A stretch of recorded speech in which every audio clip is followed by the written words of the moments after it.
Pinakamasayang araw ko ngayon guys, kasi meron ng nabuo na bunga sa aking pink atis. Noong nakaraan, pinakita ko sa inyo ang update sa pamumulaklak nito. Pero ang mga naunang mga bulaklak ay nahulog ulit. Akala ko talaga wala ng pag-asa na makabuo ng bunga itong pink atis ko. Halos magkasing laki na ng aking hinlalaking daliri ang puno nito at nasa 3 years and 6 months na ang gulang. Sa mga seeds na pinatubo ko ay 3 lang ang nabuhay at ito ang unang puno na nagkaroon ng bunga. Naglagay pala ako dito ng mga nalantang mga dahon para magsilbing organic na pataba dito. Saka next time ay lalagyan ko din ng iba pang mga organic compost.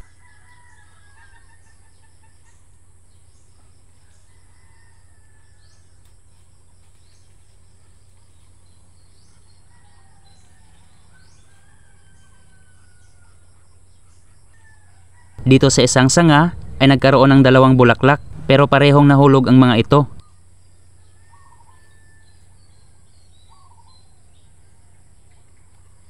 Ang katapat na sanga nito ay akala ko mahulog din ang bunga dahil natuyo na ang mga petals dito. Tinanggal ko ang mga ito at hinayaan ng ilang araw.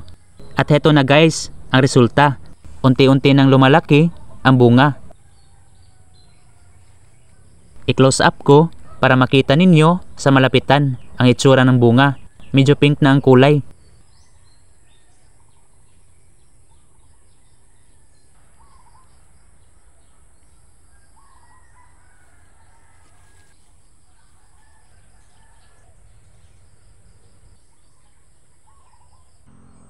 Ito naman ang pangalawang puno ng aking pink atis.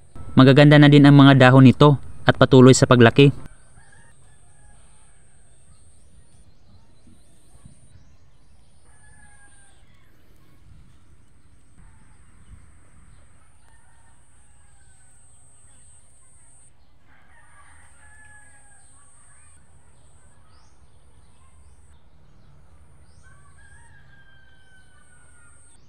Dito naman malapit sa aming bahay, nakatanim ang pangatlong puno nitong aking pink atis.